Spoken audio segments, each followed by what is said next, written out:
There we go. Cool. Norwegian and Swedes and Finns and Icelanders, they don't deal with Dane. They don't deal with all the ridiculousness that we do. It's, No, the English language is special. And that's about it. English language is special. Hey, so we are live. We are live, yes. We're talking about language. Yeah, we're talking Sorry, about... I'm getting it live here so I can actually read the comments. Because that's a little far away from me. I need to...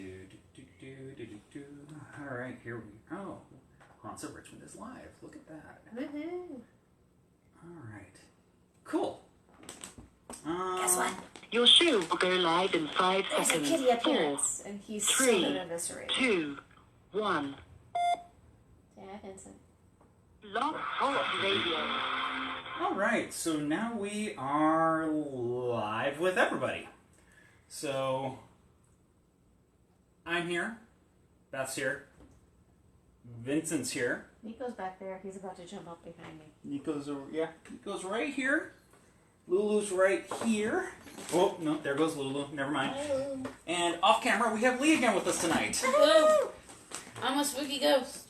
Yes. So, No, sir. craziness. It is, I mean, it's what? It's halfway through October. It's halfway through October. We still have voices. Yep, we do. We are... You have voices. I actually think the meads helped. Oh, yeah, absolutely. Yeah. Yeah, by the way, we're drinking mead tonight because honey. Yeah. That's... Honey. Well, and because we always drink, admittedly. Yes, but mead is fun. Yep. So... We actually have some... But we don't, always drink. We always drink for the live events. Yes. Yeah, we're... No misconstruing. I've only had 3 sips. That's about all I've had. Oh boy, this is a fun start to the evening. No, it's all good. It is all good. All right. Now, I'm So, sorry. bringing you up to date while Chris is dealing with technical stuff. Yay, technical stuff. Oh God. Okay, so we have, of course, tours going on Wednesday through Sunday. We have no more Facebook Live events this month. We will be back the first Monday of November. So 3 weeks from today, Yep. which I think is November 7th. 7th. So Which, what did I say? Haunted Salem is yes. going to be that one. Yep. Salem, as in Salem. the cat? No, as in Salem, Massachusetts. Although I'm sure Salem the cat will get an honorable mention in said show because Will do. Salem the cat. But I'll bring him up for sure. yeah, He's not in the script currently, but it hasn't been edited yet. I'll make sure that he winds up in there at some point. But yeah, so that's when our next Facebook Live will be. We have a speaking event this Thursday at the Ranch Museum.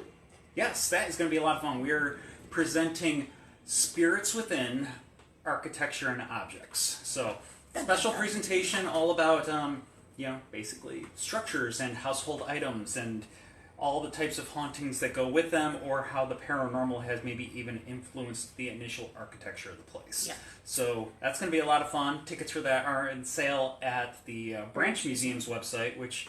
I think, in this case, it's support.branchmuseum.org.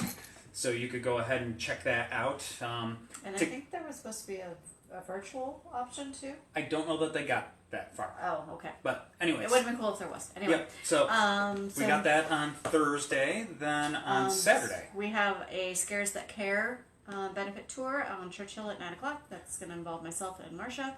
We're actually hoping to do it twice over. So yeah, we would love to be able to give Scares That Care a big old check. Yeah, so we will of course be sharing some, regardless at this point. We've got a few people booked, a respectable number of people booked, so we'll be giving them a decent sized check, but we would love for that check size to grow considerably. Yes. So if you want to join us for that on Saturday, that is going to be a lot of fun. Mm-hmm. And then on the 30th, we are going to be down in the farmers market. 29th? No, yeah, 30th. Yeah. From 4:30 to 8:30, having a Halloween event down there. There'll be a scavenger hunt you can buy tickets for, which gets you haunts, swag, and ice cream and pour beer. Yeah. Swag. Swag. We're pins and wristbands are going to be part of the tickets as well. Yo, guys, the pins, they ain't cheap. But there's also going to be a costume contest and trick-or-treating, and there's going to be music down there, and we got vendors coming in. So, yeah, definitely come check that out. That's going to be a lot of fun. So, And you get to see my face. Yes, because Lee's going to be one of the guides on the scavenger hunt, as will I. As will Tiffany and Marsha. We'll all be dressed up. I'm going to be Morticia. So that's going to be a little different than I don't know usual. what I'm going to be. I might be Daniel, but if everyone's dressing up as something else, then I might just pull out a costume. I'm not doing a corset right now. Mm-hmm. So, Also on the Thursday the 27th, Beth and Marcia are going to be making an appearance at the Poe Museum for their Unhappy Hour. we'll be telling some stories in between the embalmers playing. So. Yep, the embalmers are going to be playing all evening. Yeah. You and or Marcia will be We'll be switching off. be telling stories either in the Old Stone House or in the Carriage House. Mm-hmm. And you will be talking about not ghosts at the museum, but haunted places aside from the museum that are related to Poe. Yes. So, that's going to be going on that evening. It's going to be a fantastic, heck of a party. So, Oh, yeah. that'll be awesome. And We I will think, also be there, but yes, yep, intoxicated. yep. And then also on that evening, very tentative, our wonderful guide Zoe is working on actually putting together a trivia night at Rich Brow Brewing on the 27th as well. So a lot of stuff going on down in Chaco with us on the 27th. And one other thing, not necessarily Haunts of Richmond, but Beth and I will be there. Next Sunday, Monday, and Tuesday is the Ghost Walks at Night up at Hanover Tavern. I will be a guide. I will be a ghost. Beth will be a ghost up there. I am going back to my acting roots. Yep. So if you want to go ahead and get a fun ghost tour up of the Hanover Court Complex and Hanover Tavern, you can go ahead to Hanover Tavern's website to find tickets to the Ghost Walks at Night, which again is next Sunday, Monday, Tuesday. And then, of course, there's all the regular walking tours as well, which also includes 2 days from now, on Wednesday, is the public premiere of our Creepy Tales on Campus tour on this Wednesday, the 19th. So, yeah. And we just got a new story. But we Mm. haven't worked it into the route yet. I don't know that we have enough going on, honestly. No, we're not busy. No, not busy at all. But yeah, we need to up the game, guys. You do realize it is October. I know. Feel so Okay. lazy. And the one thing you didn't mention, December. Or November. There's a thing that we're doing in November. Comic-Con. Oh, yeah. Comic-Con in November, but December, Haunted Key West. Yeah. Haunted Key West, still December 2nd through 5th. You can go to hauntsofkeywest.com to go ahead and find information on that and use that to contact our friends at Holiday Maker Travel who could help you with reservations. Yes. So, And one more thing. Happy birthday, Patrick! yes, Happy birthday, Patrick! Hey, Patrick's birthday weekend. So, yes. Awesome. All right, so now let's cut to the chase. What you're all here for, and those are those creepy dolls. Yes. So, Creepy dolls. intro. You Oh, You can you read seem it. to want to do it, Chris. All right, so I mean, she has to read it. She can't just start spouting stuff off and supersede what I've written. yes, I can. I'm the boss. You could, yes. I just did. Anyway, so the list of creepy, possessed, and haunted dolls is almost endless. I keep finding more. And as we are bringing you part 3 of this Nightmare Fuel, I'd like to give a shout out to some of our most famous creepy dolls that we've already talked about. So, back on April 20th of 2020, that was 2020. That was Yeah. very weird. It's okay. Yeah. This was, of course, Volume 1, and we featured Annabelle, La Isla Muendas, the Isle of Haunted Dolls, and Robert the Doll, which you will be able to see if you come on our Haunted Key West trip. Hint, hint. Can meet him in person. A month later, May 18th of 2020, we did Volume 2, where we featured Peggy the Haunted Doll and eBay Dolls Deals, and the local tale of the doll house ghost from one of our immediate neighbors down in the Chesterfield County area. So you can go back and review these videos on our Facebook page, Video Archive, or on our YouTube channel that we now have, and Chris has been diligently transferring stuff over to. Yep. So I did have finally caught up to the beginning of 2022. So everything from 2020 and 2021 is now on YouTube. So if you go there and search Haunts of Richmond, we should come up somewhere. We still only have like 6 followers, so it's a relatively new channel, but definitely encourage you to go ahead and check that out. Donnie says he has room for haunted dolls. You're going to have to... I might have my mom send you dolls, Donnie. I'm just letting you know they're not quite haunted, but they're definitely creepy. We'll also have to fight Rhonda. Rhonda for them, yeah. She keeps threatening to mail them to me. Alright, so we're going to start with Janet the doll. Janet the doll checks all the boxes for tonight's show. It is well over a century old. It has long since lost her eyes, turning her otherwise pretty visage into a creepy, spine-tingling sight. The creep factor goes well beyond her appearance, though, as she is said to be haunted or cursed, and also harms those who cross her path. Since 2016, try that again. Janet has resided in North Hampshire in the UK with her current caretaker, Mika. Now, we will be the first to say that Mika has had some questionable decisions in handling the doll that has a reputation for making people sick. It's probably a questionable decision for him to actually take possession of Janet in the first place, but he did. He acquired the doll from a family in Texas who was all too happy to see the last of this eyeless doll. The doll was amongst the belongings of a woman who passed away, and when her relatives were sorting through her belongings, the doll caught their attention for all the wrong reasons. Disembodied footsteps accompanied the doll in the Texas home. The family took to the internet to give it away. This is when Miki stepped in. The family was said to be so desperate to be rid of the doll that they paid to have it shipped overseas. When Mickey first got a hold of the doll, he stored it away, as Mickey's own family could not tolerate the doll's gaze, but after a few years, Mickey insisted on starting to tinker about with the doll. One of the first things he did was get a hold of a spirit box and have a session with the doll, and during which he said the name Janet came through, and the doll has been Janet ever since. Further investigation found a stamp with the number 1903 on it, leading Mickey to assume Janet was manufactured in 1903, probably a safe assumption given the design of the doll. The relationship between Mickey and Janet is generally fraught, but that's why we don't suggest playing too hard with things that you don't understand. Further spirit box sessions have had Janet swearing at Mickey, and people who spend too much time with her will often experience discomfort in their chests. Janet will often move herself around as well. Mickey keeps Janet in his office, usually secured on a shelf. On multiple occasions, however, Mickey has entered his office to find Janet on the floor, as if he caught her mid-escape. Despite all this, Mickey continues to spend more time with this haunted pal, hoping that her shows will escalate. Be careful what you wish for. In Mickey's own words, perhaps she'll start throwing things or doing a cheeky wink, and I can't wait to see what other experiences I have with Janet in the future. Our advice: don't be like Mickey. It's all fun and games until the haunted doll throws a pencil in your eye. Just saying. Mickey's a bit crazy. I was reading up on Mickey and his fascination with Janet. It's a little bad. Yeah, not happy. Not healthy. Not healthy. No.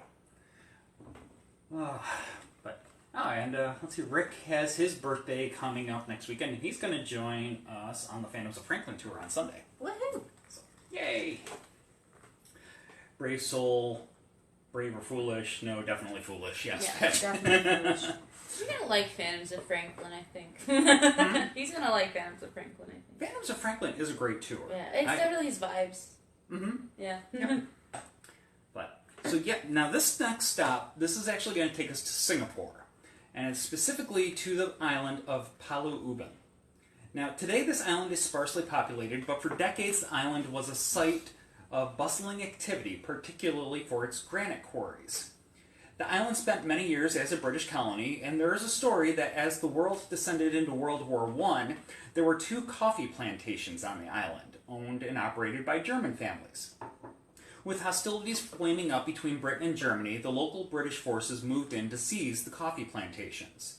An 18-year-old girl from one of the German families fled into the woods, and her body was found several days later by local plantation workers after she apparently fell into one of the island's quarries during her flight. With the island in upheaval, the workers laid the young woman to rest where she fell, offering prayers for her soul. The body was later uncovered by Chinese workers, and they reburied her at the crest of a hill above the quarry. A shrine was constructed over the burial site, and this shrine eventually became associated with good luck. People would come from all around to leave offerings in hopes that the spirit of the German girl would bring them luck. The volume of visitors led a quarrying company to erect a more permanent shrine in 1974, which people still frequently visit to this day. The visitors leave gifts that they consider suitable for a young girl, including perfumes, makeup, small mirrors, combs, and even a Barbie doll. Now, if you enter the shrine, you will find an altar that would typically have the statue of a deity in local culture. In the German girl shrine, however, a Barbie doll resides in this place of honor, as this doll is believed to hold the spirit of the nameless girl. According to the temple's keeper, at first people worshipped a porcelain altar instead of the Barbie doll.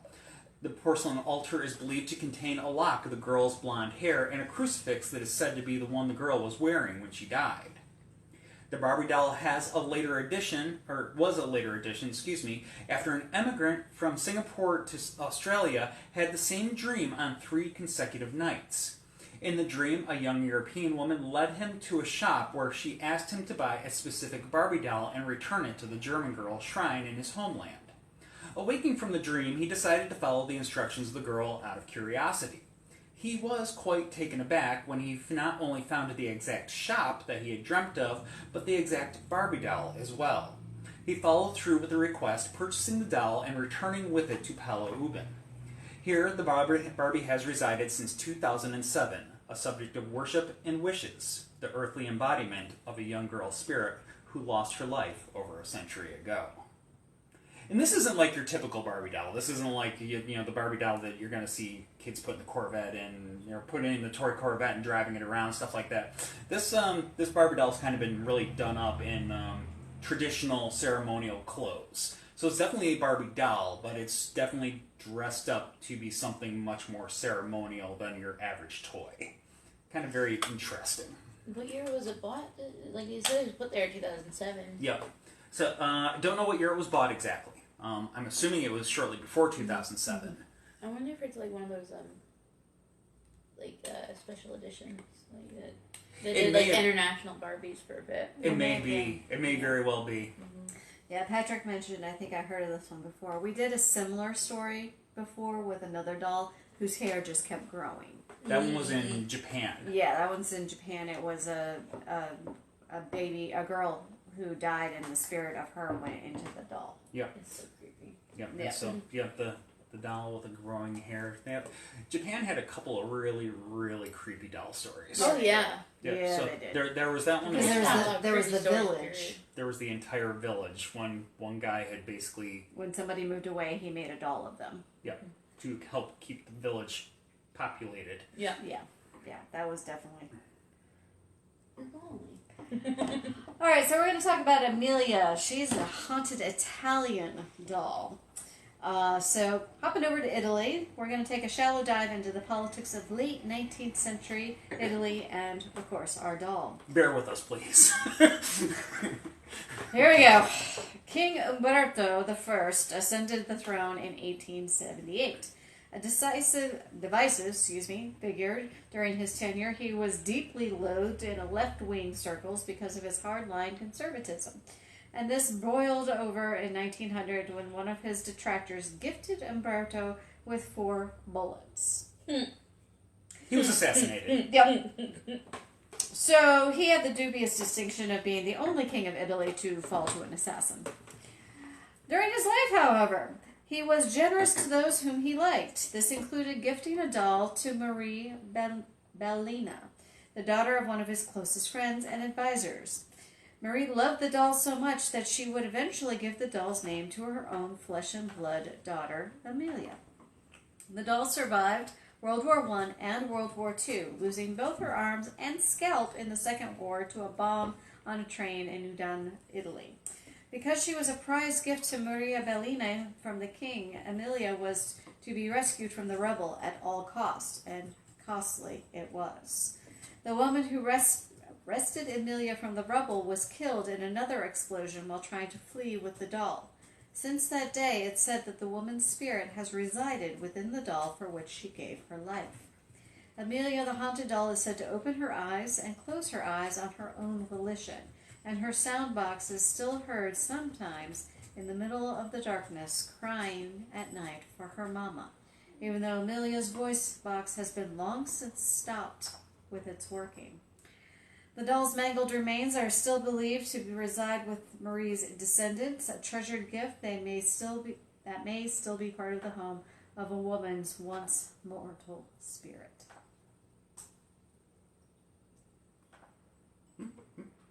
My turn? Back to me? Yeah, that was a short one. Yeah, it is a short one. There's a lot of short ones this time. Yeah, well, I mean, some of these doll stories, I mean, they have their limits, if you want to call it that. Yeah, Point they're at not the as doll well and you say known. it's haunted.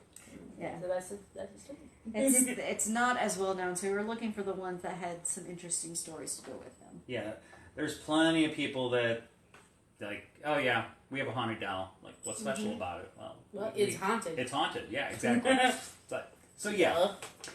But yeah, so this next story, it's going to be a testimonial from a buyer of a Christina the doll on eBay. So it's another one of those eBay dolls. And it's probably, it is what it is. It's a one-person testimonial. We'll see where it goes. But the correspondence that the buyer had with the seller after she ultimately took possession of Christina. So her name was Shauna St. Germain. That was the buyer's name. And she would be the first to admit that she did not believe in haunted dolls. At least not until Christina came into her life. Christina may not be the oldest doll. She might not have the neatest hair, but she likes it that way. She might be slightly broken, but she now happily spends her days rocking away in her own little chair that Shauna bought for her. It wasn't long after Shauna got Christina settled in at her home that she received an email from Christina's seller, Miss Croker's. Dear Shauna, Christina was originally purchased by myself at an antique store in Jefferson, Texas, and was given to my 6-year-old daughter, who named her the lovely name Christina. I was never certain why, but I believed it was after my deceased grandmother, who she never knew. I do not know why I bought such a fine antique porcelain doll for such a young child. Then again, but I knew instinctively I was to do this, and in my life the doll would stay. The doll was originally made in the late 1800s, and she was not cheap. An original doll from England, as I was told, since her condition was so perfect at the time, it cost me $500. The store I bought her in was called the Red Barn, and it's still there today. An old man waited on me I will never forget.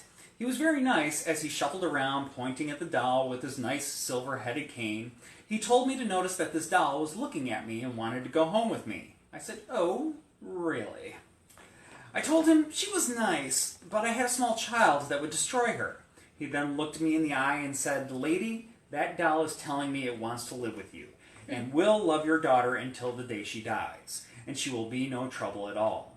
I was taken aback because the man was talking to me as if he could hear the doll telling him just what to say.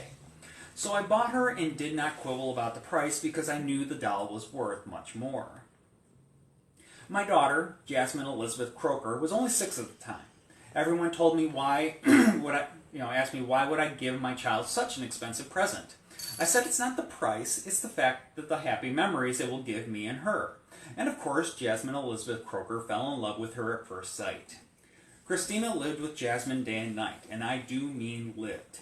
She had to sit on the toilet at bath time. She even went to preschool and a few years of kindergarten. Jasmine informed me one day that Christina told her she was bored and would rather stay home.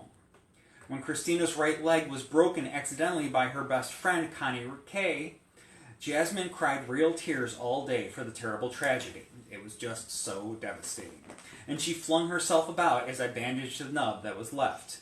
I was told by my daughter, or should I say informed, that there had to be a professional funeral for the shattered leg, and Connie had to attend, no ifs, ands, or buts about it. I was stunned, but I did what Jasmine asked. My husband built a little coffin out of an old cigar box that he cut to scale, like a small pinch-toed coffin. Jasmine told us it was just like the one Christina envisioned. So we set to have the funeral as I was told to put the shattered pieces in the freezer. Jasmine called all our friends and our old family and told them to come dressed for the funeral, which was to be held the next day. She said it had to be buried right away because the next day was Sunday, and Christina not only was upset because she had one foot in the grave, but because it was buried on a Sunday, the leg would go straight to hell. Ooh. Okay. So, Christina had opinions. Yes. Now, It was hard. though Christina told Jasmine after that to never speak to her again, Jasmine never did. Jasmine carried her around as an invalid for as many months that turned into a year or more. I constantly had to replace her bandage daily, as Jasmine told me Christina instructed her to tell me. I had also had to check it out for infection and whatever other malady Christina told her for me to check. She told me that Christina would wake her in the night, complaining of phantom pains where her missing leg once was. At this point, I was beginning to think my kid just had a great imagination. Because in the early 1980s, no one ever thought about a child's doll being really haunted. Jasmine once woke me up screaming that the pain in Christina's leg felt like fire ants were eating it. So, in the middle of the night, I went to the grave of the leg to see that it was now a mound of fire ants. I personally believe the doll is haunted from that point on. Then I had to find a way to take the doll away, so I came up with a plan to have her locked away ever since. I told my daughter that Christina had decided she wanted to see her mother and went to visit her friends and family back in England. Then I locked her away in an old trunk in my attic where she had been ever since my daughter was 7. Her right leg is broken and buried in an unmarked grave in someone's backyard in Henderson, Texas. I have since moved to El Paso. I hope she does not haunt you too much and she has a new wonderful time with you to study. Sincerely, Mrs. Croker. Shauna was not disturbed by the letter. She had already had her suspicions about Christina's nature. Trying to move about on her own, brushing her hair only to find it a tangled mess again the following day, the activity is quite benign, a fact that Shauna is grateful for. Shauna has read her fair share of haunted doll testimonials, and she's happy that Christina doesn't seem to want to attack her in her sleep like so many other chilling tales describe. It's not often that we have a chance to talk about happily settled spirits, but we're glad that Christina seems to be well settled into a happy home after all. So, Christina's got quite the demanding personality. She's a lot. She is a lot. It makes me wonder what would happen if they gave her an artificial limb. A peg leg. Yeah. Just saying. It's a theory. Babe. No. What is it, Lulu? All right, so we talked about Robert, the haunted doll. Now we're going to talk about Robertina. Because I had to. Yeah, please. I had to. Yeah. So this is another doll that was hand-sewn in the 1920s era textile fabric. Her story actually comes to light into being just a few short years ago in 2017. Robertina the Haunted Doll, minus 1 point for knocking off Robert's name, by the way, was founded by a woman named Rachel Marie Meyer in Austin, Texas, antique store in the summer of 2017. That was a little rough. Sorry. Myers noticed the doll long before she purchased it. Robertina was held up by a doll stand on the top shelf of the shop Myers frequented, and she described it as being an extremely detailed cloth doll the size of a toddler. Upon closer inspection, Myers noted many unusually detailed features on the doll, such as eyelashes made from the feathers and lifelike fingernails made from what appeared to be leather. She found such details both fascinating and creepy. According to Myers, after first seeing the doll, she developed a strong draw to it and returned to the store many times to see Robertina, despite something inside her telling her to leave the doll. Myers actually became driven to purchase her. Myers first attempted to purchase the doll on her birthday in 2016, but after she got Robertina down from the top shelf and sent it to the front counter, she became extremely ill and had to leave the store, leaving Robertina behind. Myers returned home but couldn't stop thinking about her. She returned to the store in late summer of 2017 and bought her. Almost from the moment she bought the haunted toy into her home, Myers began to regret her decision. The doll was not only creepy to look at, but she brought a deep feeling of negativity into the home. Myers noted the doll never failed to startle her, and it felt dark and cold near where the doll was located. She even felt the doll change positions and move on its own sometimes. At the same time, Myers began to experience a spat of negative activity in her life, including a freak flooding of her car in a Texas rainstorm, a continuous dark mood, and numerous arguments with people in her life whom she had never argued with before. Filled with misgivings, Myers contacted the store where she purchased the doll and asked about returning it. However, she was also concerned that if she did return Robertina, the doll could fall into the wrong hands and bring even more misfortune to an unwitting new owner. Instead, Myers moved Robertina to her storage unit, where it would no longer be in her home. Myers searched for a few months, asking people at the antique store about Robertina's origins, but nobody seemed to know. Finally, one night, the antique store had an anniversary celebration, and Myers was able to meet with the couple who owned the stall where she'd found Robertina. They told her they found the doll when they were picking antiques in the South. The doll was from around the 1920s, and it had been with the same family for generations, passed down through the years. During that time, family members would place Robertina in the car when the teenagers were learning to drive to encourage them to be safe while driving the car and to discourage them from misbehaving when they did drive. Finally, Myers decided to return the doll to the antique store. However, she didn't want to transfer Robertina by herself, so a friend took the doll back to the store. Myers couldn't wait to get rid of anything related to the doll. She deleted all photos from her camera, discarded all videos with Robertina in them, and even replaced the phone she had used to photograph Robertina. Even with all that, Myers didn't share her story until more than a year after getting rid of it.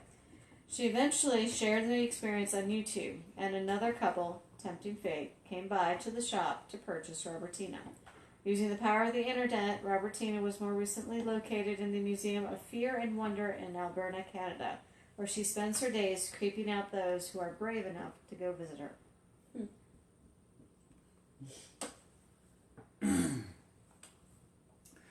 So, people will do weird things with dolls. Yes, they will. They'll make weird dolls. Oh no. Well, it's not that bad. Okay.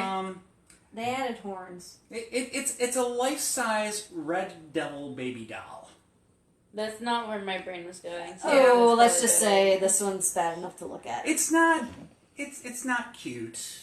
It's not cute. It's something. It's red leather skin, intense blue hot glass eyes. Its cuteness is overshadowed by the real haunted evil that is said to hide inside. The only thing they didn't do was put it in a blue dress. Yeah. What? Oh. Yes, I went there. You went there. I don't. Devil with the blue dress on.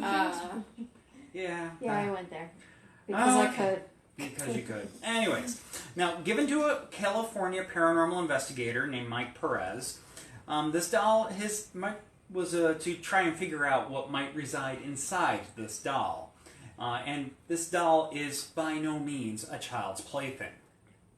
Now, originally purchased as a haunted curio gift from a leather maker, this haunted doll is said to move on its own and is often heard making strange growling and gurgling noises.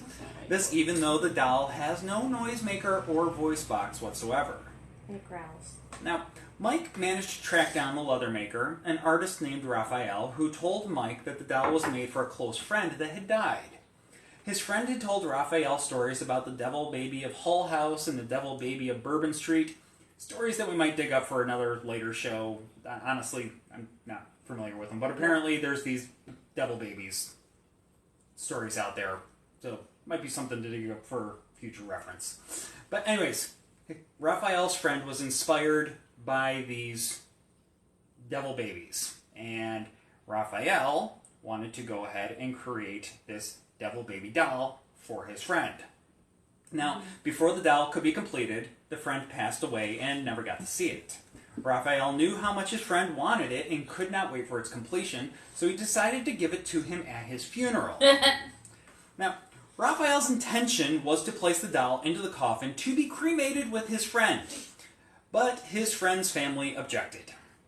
After that, the doll started to take on a life of its own. Raphael believes that it is inhabited by his friend's soul. He told Mike he heard it speak to him in his friend's voice, and he had witnessed it turning its head. So, yeah, this, I don't know. This thing... It's hideous. It's something. I don't know how well you can I'm not the worst. see yeah, that. You can see it fine. Yeah, you can see that. Yeah, it's, there you go. Glares off. It's a little weird. So, yeah. Yeah. I don't know what quite to make of that. I don't mind having weird stuff around. I think I might have to draw the line I there. will definitely draw the line there. Okay, glad. That's a hard no. Yep. So, you want me to carry on? Yes. Okay, moving along. Roberta, ew. Exactly, no. And Patrick, cremated with his friend. What? I mean, I see the appeal. I draw my line at creepy dolls. I'm sorry, they're just not my thing. Not my thing. I will say hi to Robert. I will make nice with Robert when we're there with him in Key West, but creepy dolls are not my thing. Yeah. I can't say I like creepy dolls, but like, I don't know. I see the appeal. Yeah. Over there. We have friends that are definitely very much obsessed with haunted and creepy dolls, so... And that's fine. That's their thing. Yep. Not mine. Anyways, now, as we have established by now, the haunted doll marketplace on eBay has been thriving for years. While some might steer clear from purchasing haunted objects, there are certainly plenty of people out there who will pay top dollar to get something spooky in their house. This particular tale starts back in October 2004 when a woman in Galveston, Texas, a budding paranormal investigator, purchased a haunted New Orleans zombie voodoo doll via the online auction house. The eBay seller's ad said that this haunted zombie doll was very active and almost alive. It went on to say that the new owner had to follow the rules of keeping it hidden away and never to open the silver box it was locked in, even to view it. The buyer dismissed these warnings, and as a novice ghost hunter, she thought it would be a great piece to experiment with, even if it wasn't really haunted. She planned to investigate and test the doll with the ultimate purpose of writing a book about sending haunted objects through the mail. Very specific topic. I love it. It makes me happy. All in the name of research, right? Yep. Now, That's what they said. yep. Now, much to this would-be paranormal investigator's dismay, the voodoo doll was not only haunted, but violently so. She tried to get in touch with the person in New Orleans who sold the voodoo doll, but her emails were not returned. She even packed the voodoo doll up and sent it back to the address it was shipped from. The package came back with an attachment saying the resident was deceased. Afraid to the point of mental exhaustion, she tried to destroy it by burning it, but it would not burn. She then tried to cut it up, but the knife and scissors broke. She finally took it to a cemetery and buried it. Apparently the grave was too shallow, as the doll returned to her laying on its front porch the next day covered in dirt. She eventually went to resell the doll on eBay, but the buyer wrote back to say that the doll had gone missing shortly after its arrival. It again reappeared on the woman's doorstep back in Galveston. She mailed it to the buyer a second time, but it again disappeared from the buyer's house and returned to Galveston. The doll was mailed a third time, but this time the box was empty upon arrival at the buyer's house. The voodoo doll was very clear about where it wanted to be, much to the Galveston woman's dismay. She has since tried contacting multiple paranormal teams, but none seem to be interested in taking her case. For over a year, she lived in fear of the voodoo doll that she could not get rid of. Others offered to take it off her hands, but no one actually ever showed up to retrieve it. On Halloween 2006, she contacted a local radio station and told her story on the air. Several callers to the show told her to seek out a priest, which she did. The priest who visited her was shown the large antique silver box that the haunted voodoo doll is kept in. She begged him not to open it, just to take her word on it. He then blessed the box as she asked to hold the possessed doll inside there. In the years since, she locked the doll away in a trunk in her attic. She hoped to move away and leave the doll behind, hidden away in the attic where she hoped no one would ever find it or let it out. Being a tale from the internet, it's certainly justifiable to take this story with a grain of salt.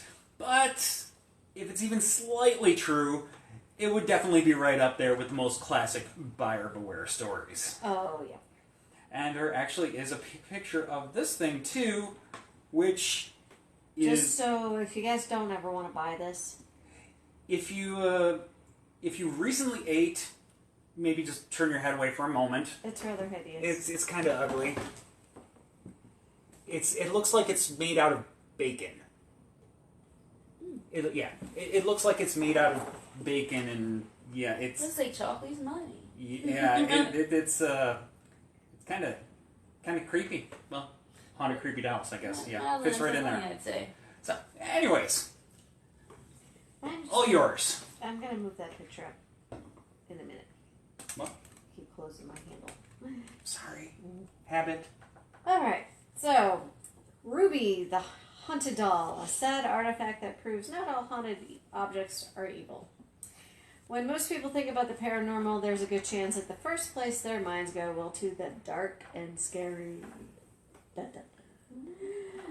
It's honest and it's understandable as an initial reaction, but one that is ultimately not always justified. Ruby, the haunted doll, is a great reminder of why the paranormal doesn't have to be a dark and frightening subject. Ruby has been part of the Traveling Museum of the Paranormal and Occult since its founding in 2013. Long before the Traveling Museum, Ruby was a much-loved piece of founders' personal collection of strange artifacts. Ruby was given to them by a good friend, who, until that time, had the doll hidden away in an old attic, stuffed into a cardboard box with some board games and books. As the saying goes, out of sight, out of mind. The friend said that the doll had been a strange point of contention among her family members for decades. This doll, she said, was haunted. But because of its complicated and uncomfortable history, dealing with the haunting wasn't as simple as calling a priest or burying the object. Ruby has been a family heirloom for a handful of generations, and though the years wore on, the family has become less and less welcoming of having Ruby as a house guest. One look at her, and it's easy to understand why they might not want to display her in their homes. But her appearance wasn't the only reason Ruby has spent the last several decades stored away in boxes, storage units, and musty basements. According to the family, the well-worn heirloom came with all of the usual features of creepy haunted doll. It moved around the room seemingly on its own accord. It produced strange sounds, and generally terrified and disgusted anyone with the slightest belief in the supernatural. Ruby, though, had another unique ability. She seemed to make anyone in her immediate vicinity feel ill. The antique doll seemed to have a knack for causing headaches, allergies, exhaustion, and most commonly, overwhelming nausea. As it turns out, Ruby belonged to a very distant family member, a very ill little girl who died when she was quite young, in fact. The family maintains that the girl died while holding Ruby in her arms. The uncomfortable and often unspoken feeling is that Ruby gave the family was that their long-dead relative is likely attached to her favorite doll. What do you do when you believe that a family member, one with whom you have no tangible connections to other than blood, refuses to move on? Well, it's a complicated situation for sure. No one wants to believe that they're discarding the spirit of a relative, and yet few want to deal with the haunting. The contention and concern about Ruby and the attached spirit drove the family, who were all church-going, born-again Christians, to go against their beliefs about dabbling in the occult. They hired a psychic medium to try to help the girl pass on. It didn't work. So they then fell back to passing Ruby around from house to house, a trail of bumps in the night and a chronic illness following her. The Traveling Museum's founder was asked by their friend if they would be interested in providing Ruby with a home where she and her family knew she would be safe, respected, and potentially even helped? Of course, the answer was yes, and Ruby the Haunted Doll officially became a member of the founder's family that day. At first, Ruby didn't do anything out of the ordinary. Her tales of sickness were attributed to a group of people having worked themselves up over an old family legend, a sad situation, and a creepy doll. It's understandable, and it happens more than you think. Eventually, the Traveling Museum of the Paranormal Account was founded, and Ruby was included amongst the earliest traveling exhibits. It seems like all Ruby needed was a crowd to get her to come out of her shell, because that's when the strange events really started to occur. Most who would come in contact with Ruby would walk away having felt no headaches, no nausea, no onset of chronic illness. Many, though, would have a different, more unusual response, one that is hard to ignore. Close to half of all the people who took the time to actually hold Ruby reported feeling overwhelmed by the familiar maternal feelings. In fact, most people who held her began to rock her back and forth, treating Ruby as you would a living child, with a number of them actually breaking down into tears due to an overwhelming, sudden affection for her. Stranger still is the fact that the museum visitors who would often be performing these motherly actions without even realizing what they were doing. The museum founder would have full conversations with people who would be bouncing Ruby, rocking her, even burping her the entire time. It wasn't until their actions were pointed out that they even remembered they were holding Ruby. The moment of realization would often be would be a mix of fear, embarrassment, and concern. What had possessed them? And despite having lost track of their senses, the result wasn't anything particularly sinister. For the most part, despite her stained clothes and cracked face, Ruby has never done anything particularly frightened, and that's the lesson to be taken away here. Not everything that looks creepy is out to terrorize you, possess you, or to drag your souls to the depths of hell itself. In fact, it's very rare that any entities, human or otherwise, are trying to get you to do anything but understand them. All you need to do is overcome your ingrained fears and listen closely for the message these items are trying to send. Deciphering that message is another story entirely. Ruby's interactions with the general public have always been contained to emotional events. That is, until the 20th anniversary of the Haunted American Conference. After the event, Lisa Taylor Horton, author of Haunted American Conference and Haunted America Conference organizer, contacted the museum with a strange report that accompanied a mysterious photograph on her phone. One she swore she didn't take. That was a photo of Ruby. Perhaps it's possible that Ruby has become aware of the kind of attention that some of the museum's top-tier objects have been getting, and in her very sweet fashion, Ruby picked the least terrifying way to make contact with somebody who she felt a connection with. If the girl who died all those years ago is still attached to her favorite doll, maybe there's something about Lisa that drew her attention and made her want to reach out and make contact. For now, Ruby will continue to travel the country with the museum, and guests will be allowed to continue to interact with her, as she epitomizes the size of the paranormal that is often glossed over in favor of bigger scares. If we're to believe what Ruby's original family believes, there is a sweet little girl still holding on to Ruby's cracked hands, and maybe today that little girl is finding comfort in the people who interact with her. In her own way, she's just reminding us that she's still there, wanting to be loved and respected just like anybody else.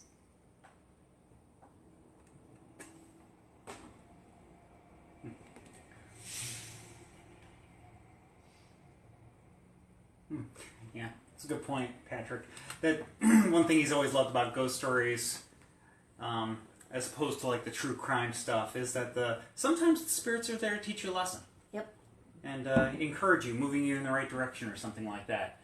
Giving you hints. Prime example, Christmas Carol. Yes. Yes. Maybe that's what I'll decorate for Christmas. We'll bring back the Christmas Carol. Oh, are we gonna? Ooh, okay. They were fun. They were. Yeah.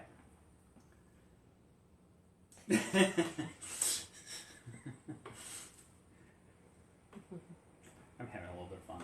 Yes. Yeah, just a little. All right. Now this is the last one, which is a cautionary. Beware what you read on the internet tale. Yes, so final story for the evening, and again, cautionary tale.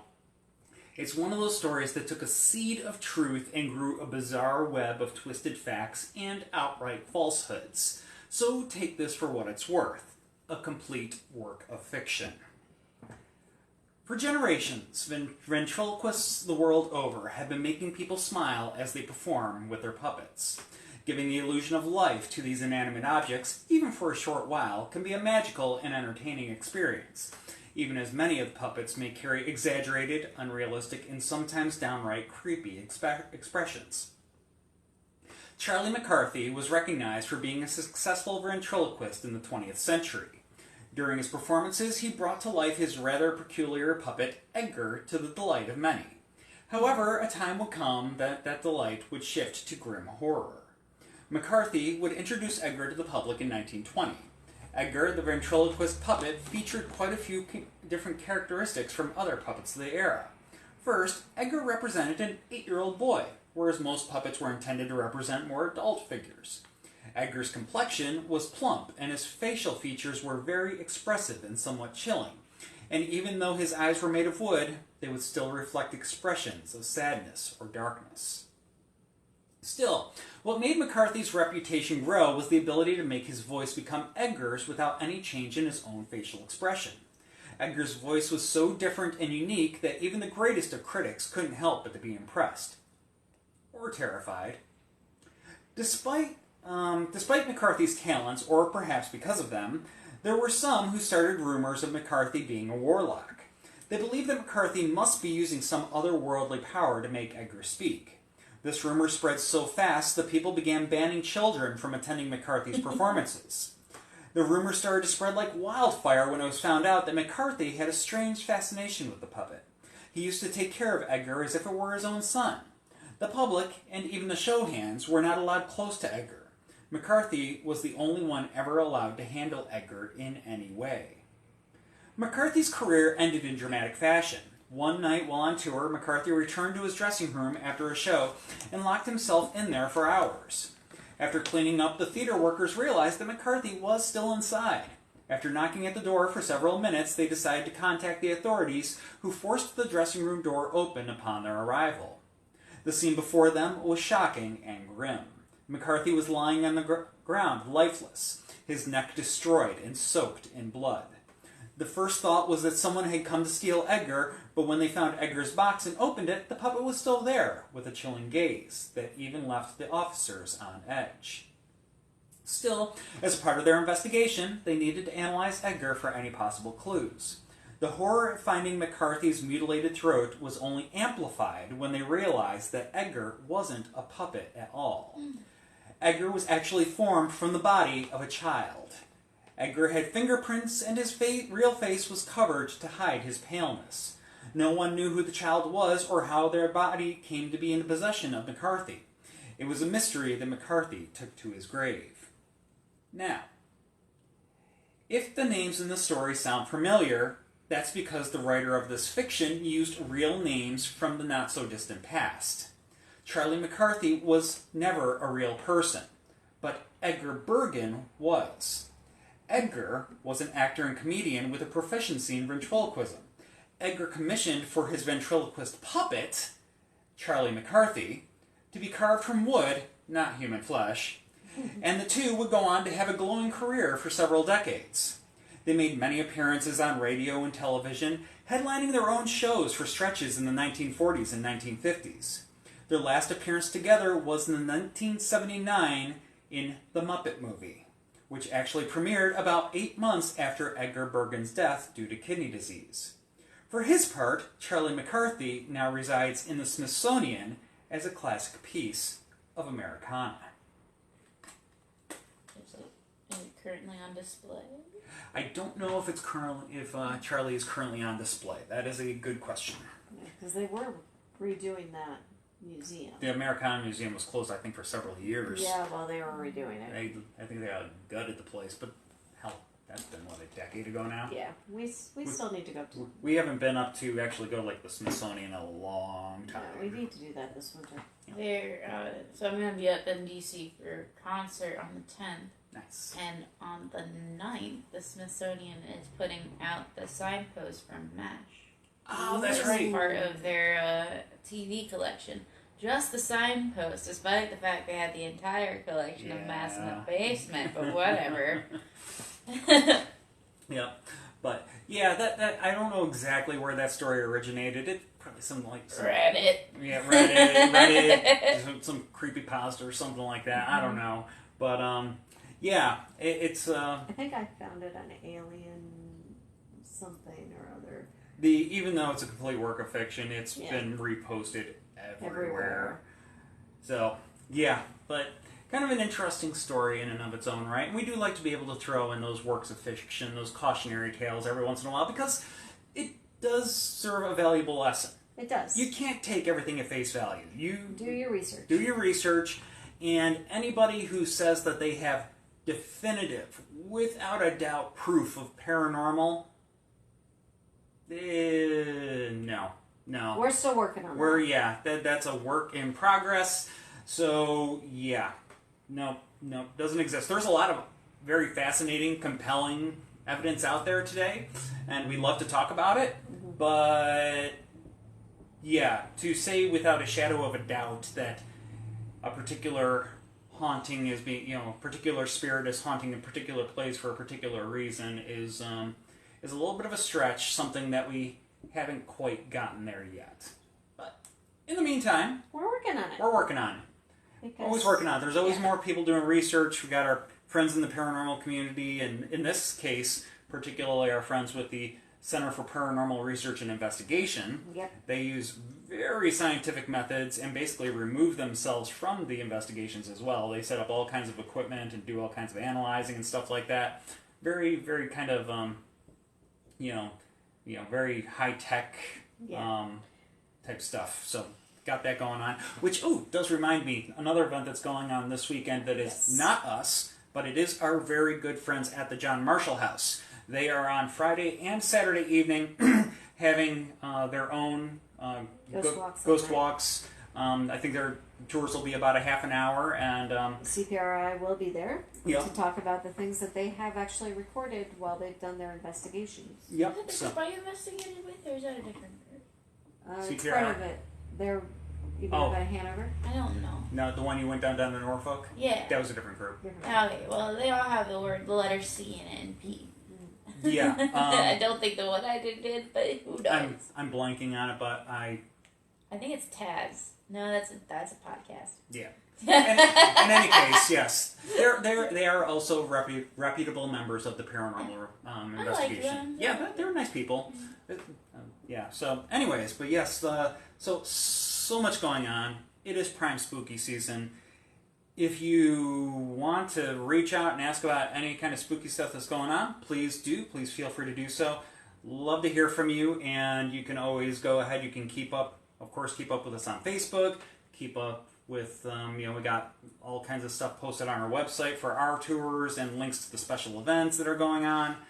But yeah, there's a lot going on out there. So go ahead, get out there, help keep Richmond spooky, help us keep Richmond spooky, and yeah. And happy Halloween a few weeks early. Yes, Happy Halloween. Yep, 2 weeks early. Next show will be in 3 weeks, where hopefully we'll have had some semblance of rest. Yes. We'll see. But we will also be posting our pictures of the decorated house so you guys can see the Stranger Things decor that we've been talking about as well. Now that everything is finally up. Yep. Everything is finally up. It's out of the living room. Yes. Dining room, whatever. Regardless. Yeah, there's no door there. Mr. Bones over there who's got to work at the festival this weekend.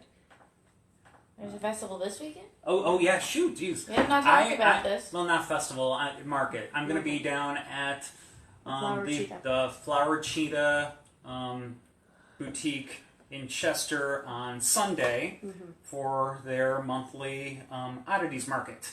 So I will be there from, I think the market's officially like 10 to 3, most of us are there and set up well in advance at 10 o'clock.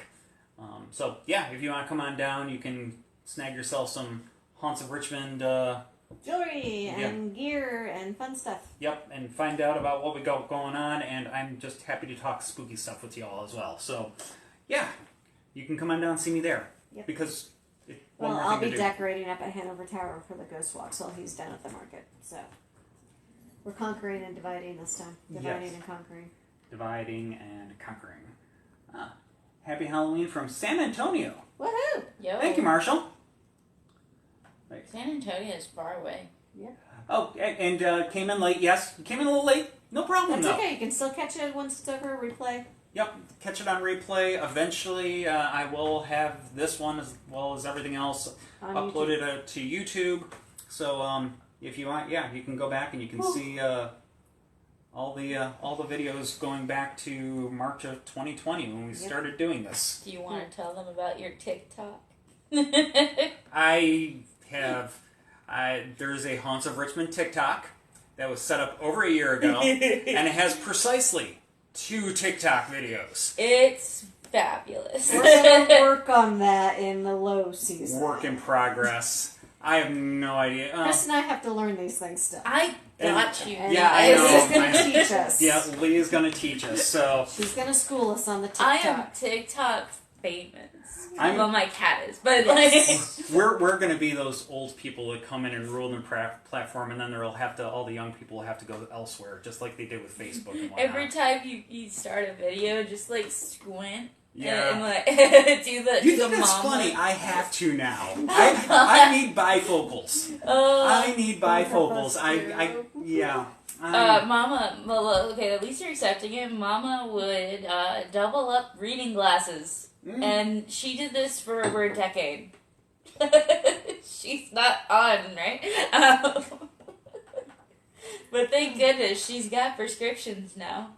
Making sure. Hand me 3 glasses. Is this a 3 glasses problem?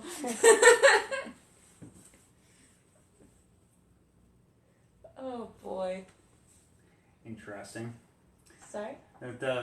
Marshall said he was with a large group this past weekend and doing some paranormal investigation, and the leader of the paranormal group left and didn't even tell us. What? Goes to say you can't mess with the paranormal and not expect to get messed with. We found out he left because he couldn't breathe.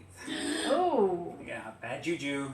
Yeah, you always need to be respectful when you're out doing paranormal stuff. Yes. Always. We do not endorse many of the methods that you will see on TV.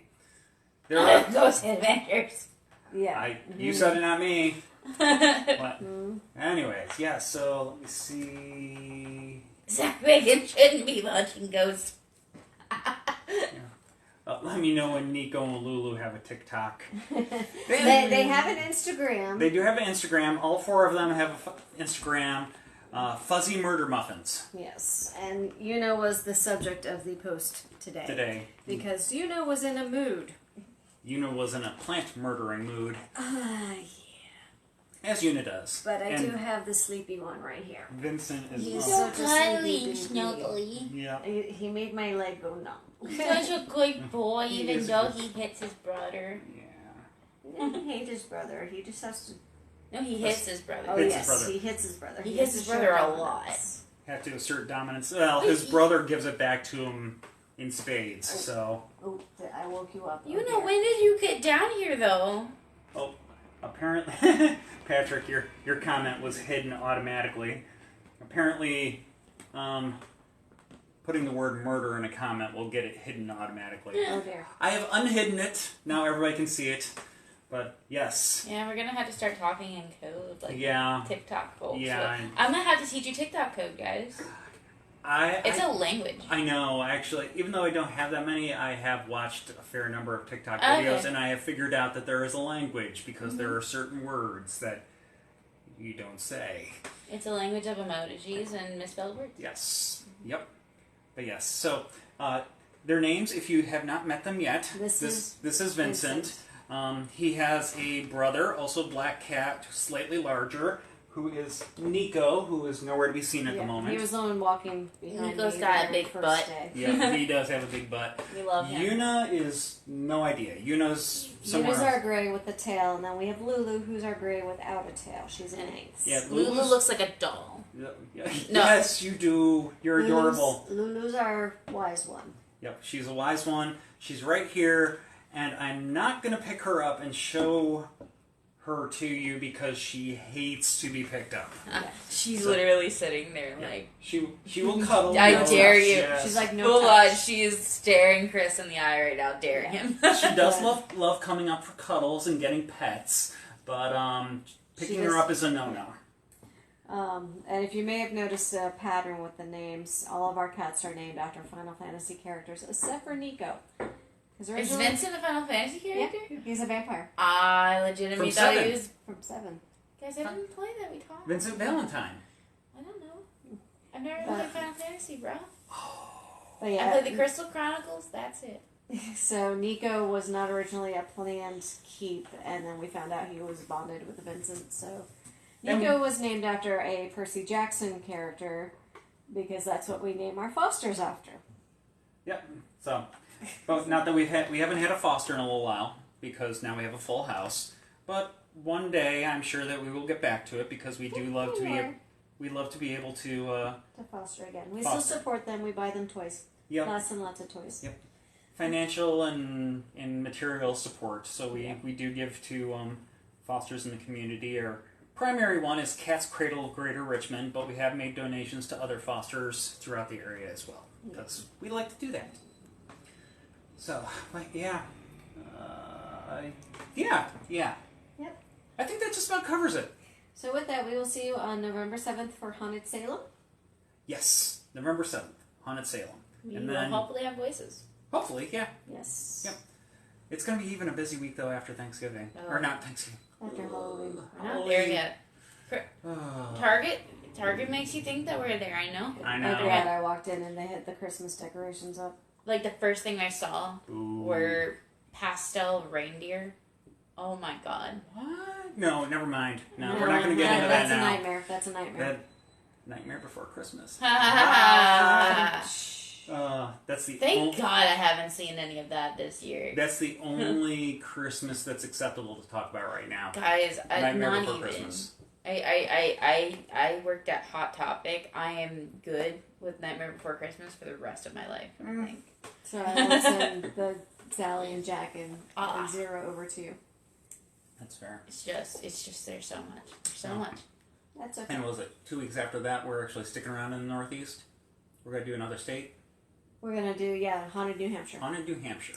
Now, So. there will be... This is going to be a little bit of more of a laser-focused one. You may remember, I think, earlier this year we did Haunted New England. Yeah. New Which- Hampshire is quite small. It is. So I Yeah. am gonna try to knock out more states, individual states. We decided, like a year and a half ago, we'd done a few states here and there. It's like, you know what? Eventually we're going to get around in every single state's So going to have its own that's episode. the goal that we're heading towards. Yeah. We'll see. Well, I got stuff from North Carolina. Okay. So do I. That's one of my bigger pin folders, Yeah. along with South Carolina. Yeah. The Carolinas are quite haunted. Mm-hmm. But South. We'll get around. We'll hit them all. So But yeah, New Hampshire's a pretty state. yes, it is. So still working on that script. Yeah. But Salem. Well, you got over a month, Yeah. And I still gotta work on Salem. and after that, but there'll probably be another 3-week break, won't it? No, we keep going back and forth about whether or not we're gonna do one for Key West. I gotta look and see what I got for Key West. So I mean, we did a Haunted Key West. yeah, that's why I gotta look and see what I Maybe still you could have. do like a mini live. We might do a mini You live just from down update there. what's been going because we on. can talk about what we've got on our investigations. This is true because the investigations are Saturday and Sunday. Pretty much all of our guests go home on Monday, and we're staying until Wednesday. Yeah, so we could talk about that, which is why. Although, well, time out on that. Got to remember, internet speeds in Key West can be a little dodgy. Yeah, So we may, we may do a 3-week test break. it. contest it, or we might even just record something and upload a video. Well, aren't you smart? I'm so clever. So we'll figure it out. Yeah. Oh, We're gonna use pre live streaming technology. Yes. So we're rambling. We're gonna say goodnight to y'all. Yeah, we are. Let me tell you about my Commodore 64. Okay. Good night, everybody. Bye.